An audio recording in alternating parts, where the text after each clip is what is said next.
Welcome to this video on key performance indicators and sampling methods. This guide provides a practical approach to building, defining, and measuring what matters in healthcare quality management. We begin with Part 1, the foundations of measurement. We'll explore what an indicator is and why validity and reliability are essential for trusting the data we collect.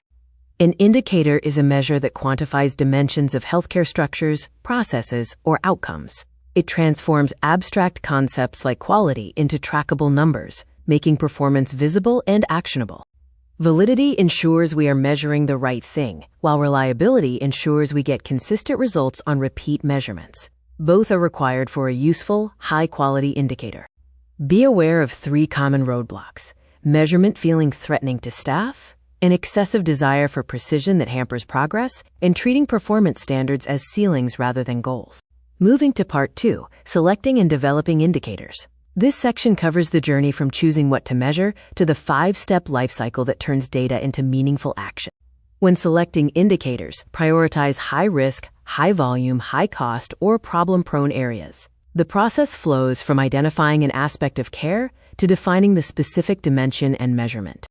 The indicator development lifecycle consists of 5 discipline steps: select, define, plan, analyze, and act. Following this lifecycle ensures that data collection leads to actual quality improvement. Writing operational definitions is vital. You must pin down vague terms to ensure everyone measures the same thing, whether it's a patient fall, a bill, or a surgical outcome.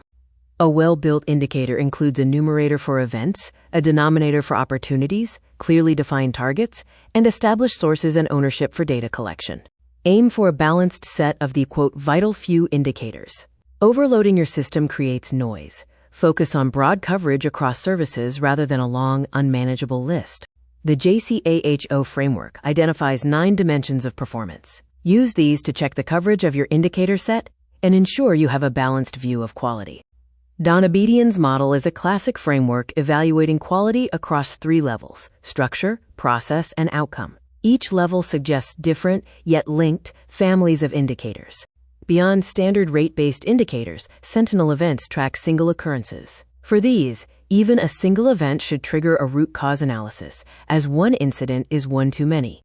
We now arrive at Part 3, focusing on data collection through stratification and sampling, the 2 pillars of a strong plan for revealing patterns and representing the whole. Stratification involves separating data into meaningful categories before analysis. This allows you to uncover hidden patterns that remain obscured when all data is simply lumped together. Consider tracking daily revenue. Aggregated by week, the data might look flat. However, if you stratify that same data by the day of the week, a recurring weekend dip may emerge. Next, we address the question, to sample or not to sample. When a process generates little data, perform a census. When it produces a large volume, a sampling plan is more efficient. The goal of sampling is to create a representative view of the population. A poorly drawn sample can introduce bias, pulling your results toward a falsely positive or negative outcome. There are 2 main branches of sampling: probability sampling, which is objective and high confidence, and non-probability sampling, which is a faster, judgment-based approach. Part 4 focuses on probability sampling. This method ensures every member of a population has a known, non-zero chance of being selected, making the results free of selection bias. Probability sampling relies on random mechanisms and avoids human intervention. This rigorous design provides the highest possible level of statistical confidence in your data. Simple random sampling is best for homogeneous populations. It gives every unit an equal chance of being selected, typically using a random number generator to ensure total objectivity. Stratified random sampling involves dividing the population into groups first, then sampling proportionally within each one. This is ideal when distinct subgroups must be represented accurately. Systematic sampling is efficient for large, ordered lists. After picking a random start, you simply select every K-TH observation. Just be mindful of any hidden cycles in the ordering. Cluster sampling is useful for large, geographically dispersed populations. You divide the population into natural clusters, then randomly sample units from within the selected clusters. To choose the right method, match your situation to the technique. Simple for uniform data, stratified for subgroups, systematic for long lists, and cluster for large-scale geographic reach. Part 5 covers non-probability sampling. While generalization is more limited, These methods are excellent for quick pilots, pragmatic improvement efforts, or situations where human judgment is sufficient.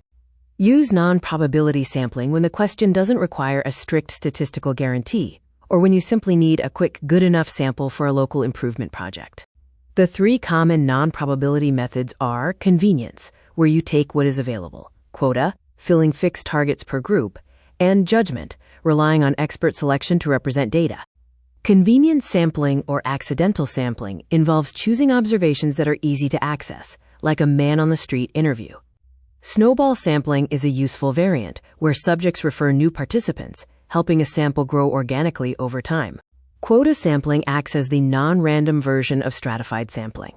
You assign target counts to specific strata and fill those quotas until they are met, which is a common approach in healthcare quality reporting. Judgment sampling, or rational sampling, relies on expert knowledge to select data points that are deemed most representative. It is particularly effective for quality improvement work, where process expertise is highly valued. When determining sample size, consider the purpose of your research and your desired confidence level. It is always a balancing act between the precision you need and the resources you have available. As a recap, focus on validity and reliability, measure what matters, define before collecting, use stratification to uncover patterns, and choose your sampling method based on your specific needs. Thank you for joining this video. Remember to measure what matters and trust the numbers as you work to improve healthcare quality. Good luck with your improvement journey.